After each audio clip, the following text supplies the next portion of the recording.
4/12/19 मान महल्ला पंजवा। सिफत लान तेरा हुक्म रजाई, तो ज्ञान ध्यान जो तुध पाई। गुरु जी वाणी में बता रहे हैं कि परमात्मा का हुक्म क्या है।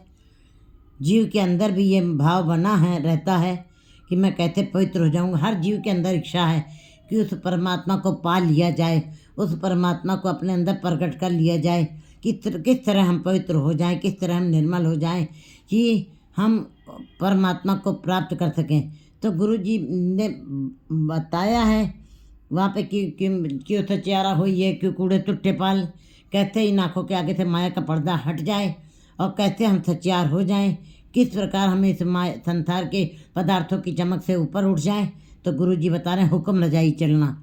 नानक लिखा नाल जो तुम्हारे साथ हुक्म लिखा हुआ है उनका तुम्हें पालन करनी है। जैसे डायरेक्शन के नियम पालन करते हैं तो हम रोड के ऊपर हम सुरक्षित तरीके से हम अपने सफ़र को पूरा कर लेते हैं। इसी प्रकार उस के बनाए हुए हुक्म को के अंदर जीव को चलना है। कहते हैं फिर हुक्म मानना। हुक्म जो मान लेते हैं, कहते हैं तीरथ नावा जे तिस पावा। अगर मैं तीर्थ का स्नान करूं, मैं नाम जपूं, अगर जो तुम्हें भाए तब तो मेरा तीर्थ स्नान करना जप करना मेरा सफल है। अगर जो तेरे को है परमात्मा नहीं अच्छा लग रहा है तो मेरा तीर्थ करना, जप करना, तप करना मेरा कोई अर्थ नहीं रखता। फिर हुक्म की पालना, बद्दा चट्टी जो करे ना गुणना कर। हमें हुक्म की पालना ज़बरदस्ती अपने जोर जबर से नहीं करनी है, अपने मन से करनी है, अपने दिल से करनी है। हुक्म की पालना भी कहते हैं हुक्म क्या चीज़ है। जिस तरह से गुरु जी बता रहे हैं कि ज़्यादा खाओगे तो रोगी हो जाओगे, ज़्यादा चिंता करोगे तो मानसिक रोगी हो जाओगे, और ज़्यादा विचार करोगे मानसिक रोगी हो जाओगे। ज़्यादा खाओगे तो शरीर में रोग पल जाएंगे। ज़्यादा सोचोगे, चिंतन करने से दिमाग हिल सकता है, दिमाग तुम्हारा घूम जाएगा। इस तरीके से गुरु जी कहते हैं तुमको सोचना नहीं है कुछ भी, ना ज़्यादा तुमको संसार के नाने चिंता मत करो, चिंता तिथि ही है। जल में जंतु पाती न भी रोजी दे। कहते हैं चिंतन करो, तुमको चिंतन करने के लिए शरीर मिला है। तो गुरु जी बता रहे हैं कि ना ज़्यादा खाना है, ना ज़्यादा सोचना है, और ना ज़्यादा ही अंदर बोलना है। ज़्यादा बोलने से भी विकार पैदा होते हैं, यही उसका हुक्म है। ज़्यादा और अच्छा बुरा भी अच्छे विचारों के साथ ही अपने जीवन को कार्य व्यवहार को चलाना है। कहते हैं बुरा सोचोगे तो बुरा सोचते सोचते तुम्हारा अंदर भी बुरा हो जाएगा। बस यही उसका हुक्म है और इसी हुक्म की जीव को पालना करनी है। फिर गुरु जी बता रहे जब ऐसे हुक्म की जब कोई पालना करता है तब सिफत सलाहन तेरा हुक्म रजे। तब वो परमात्मा की जो सिफत सलाहन ना भी करता है, परमात्मा के गुणगान भी करता है, उसके अंदर भी वो परमात्मा से कहता है कि हे परमात्मा मेरी सिफत सलाह वही स्वीकार योग्य है जो तुम्हारे हुक्म में चल रही है। सिफत सलाह तेरा हुक्म न जाई। मैं सिफत सलाह करूँ तुम्हारे हुक्म के अंदर ही कर रहा हूँ। बिना हुक्म के कोई अपने मुख से वाहिगुरु भी नहीं कह सकता। उसके हुक्म के अंदर ही जीव उसके गुणों का गान करता है। तो ज्ञान ध्यान जो तुझ पाई, और वही ज्ञान वही ध्यान है, वही जप है, वही पूजा है जो तुमको अच्छी लग रही है। बाकी संसार के सारे जीव ही पूजा पाठ जप तब सब कर रहे हैं। क्या सबकी पूजा सफल हो रही है या सबकी पूजा स्वीकार हो रही है? नहीं, क्योंकि गुरु जी कह रहे हैं कि बैठे तो गुरुद्वारे में, बैठे तो मंदिर में, लेकिन मन से नहीं बैठे हैं, शरीर से बैठे हैं। 6 घंटे अगर जो तो आप सत्संग में बैठे हो और अगर जो मन नहीं शामिल है तो इसका मतलब आप सत्संग में नहीं बैठे हो। आपका जहाँ पे मन था आप वहाँ पे बैठे हुए। अगर जो आप पिक्चर की दुनिया में बैठे हो, लेकिन अगर जो मन आपका सत्संग में था तो आप पिक्चर के अंदर नहीं बैठे हो, तब आप सत्संग के अंदर बैठे हुए हो।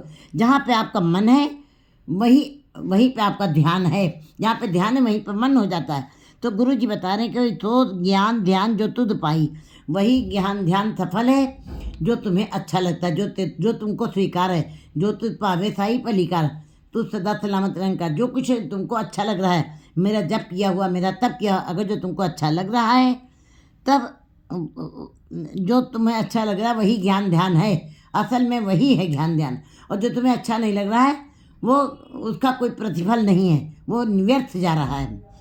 सोई जप जो प्रभु जीव पावे, जप वही सफल है जो प्रभु को अच्छा लग रहा है, जो मेरे प्रभु को भा रहा है, जिसकी घालना, जिसका जप, जिसका श्रम मेरे परमात्मा को अच्छा लग रहा है, वही जप और तप परमात्मा के दरबार में जो स्वीकार है, जो मेरे प्रभु को अच्छा लग रहा है। भाणे पूर्व ज्ञाना जियो, और उसके भाणे में ही, उसके हुक्म में ही ये जीव जो है ज्ञान ज्ञान ज्ञान ध्यान से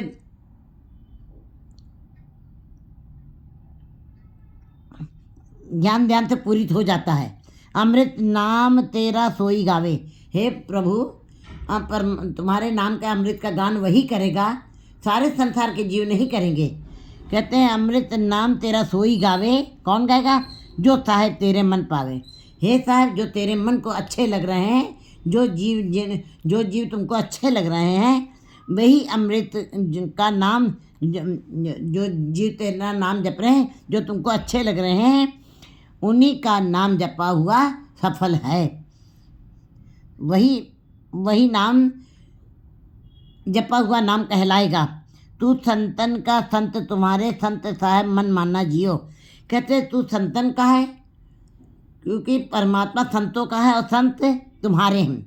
दोनों एक रूप हैं, परमात्मा और संत एक रूप हैं, दोनों अलग नहीं है। हरिज हरिजन दुई एक हैं, विब विचार किछ ना है। जलते उपजे तरंग जो जली माँ, जैसे जल में से तरंगें उठती है, जल में समा जाती हैं, वो अलग नहीं की जा सकती। इसी प्रकार संत और संतन का संत तुम्हारे, अमृत नाम तेरा सोई गावे, जो था है तेरे मन तेरे मन पावे। तू संतन का संत तुम्हारे, तू संतन का है, तुम संतों के और संत तुम्हारे हैं। संत साहब मन माना जियो। संत जो कुछ कहते हैं वो परमात्मा उनको मान लेता है, क्योंकि परमात्मा के भक्त हैं, वो परमात्मा के बच्चे हैं, वो परमात्मा को अच्छे लग रहे हैं। जो संत कहते हैं परमात्मा उसको मान लेता है।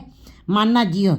तू संतन की करे प्रतिपाला, तुम संतों की स्वयं प्रतिपाल करते हो, स्वयं रक्षा करते हो, स्वयं उनको आश्रय देते हो, स्वयं उनकी संभाल करते हो। प्रतिपाला संत खेले तुम संग गोपाला।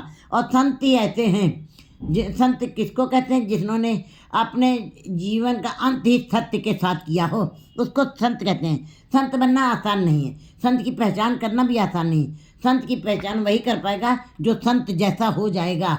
बाकी हम लोग अपने मुख से कहते फलाना गुरुमुख है, फलाना भक्त है, ये सब केवल कहने की बातें हैं। जब हमारी अवस्था वो वाली नहीं, हम कैसे पहचान? जैसे जुआड़ी की चाल जुआड़ी पहचानता, अमली को अमली पहचानता, शराबी को शराबी पहचानता, इसी प्रकार संत बनने के पश्चात ही संत की पहचान होती है।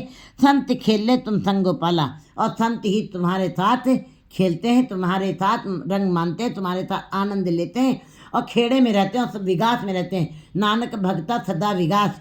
सुनिए दुख पाकुनाथ, क्योंकि उन्होंने तुम्हारे नाम को अपने अंदर ग्रहित संग्रहित किया है और अंतर्गत कर लिया। अंतर्गत तीर्थ मलिना, अपने हृदय में उसको धारण किया है, माना है। अपने संत तुझ खरे प्यारे, तू संतन के प्राण ना जियो। तुम्हारे संत जो हैं कहते हैं वही संत तुझ खरे प्यारे।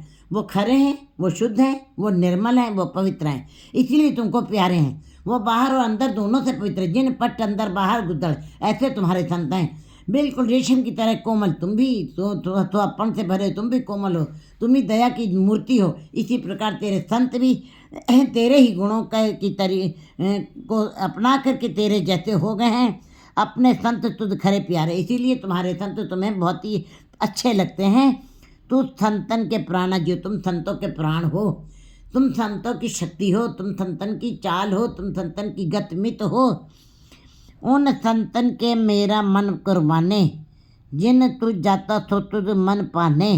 कहते हैं उन संतों के मेरा मन माने, उन संतों को पर मेरा मन, उनको मैं मन से कुर्बान करता, मैं अपने मन से उनको उन संतन का मेरा मन कुर्बाने। उन संतों को पर मैं अपने मन को कुर्बान कर दूँ, अपने आप को कुर्बान कर दूँ, बलिहार कर दूँ, बलिहार जाता हूँ। उनको पर मैं सर्वस्व न्यौछावर कर दूँ। जिन तू जाता, जिन्होंने तुझको पहचाना है, तुझको जाना है और तेरा ही बोध लिया, तेरी पहचान किया, तुमको ही अपने अंदर बसाया है, ऐसे संतों जनों के ऊपर मैं अपने आप का समर्पण कर दूं। जो तुद मन पाने, जो तुमको मन थे, जो जिनको तुम्हें अपने मन से मान लिया है, ऐसे भक्तों के ऊपर मैं अपना सर्वस्व न्यौछावर कर सकता हूँ। तिनके संग सदा सुख पाया, हर रस नानक त्रिपत अगहना जियो।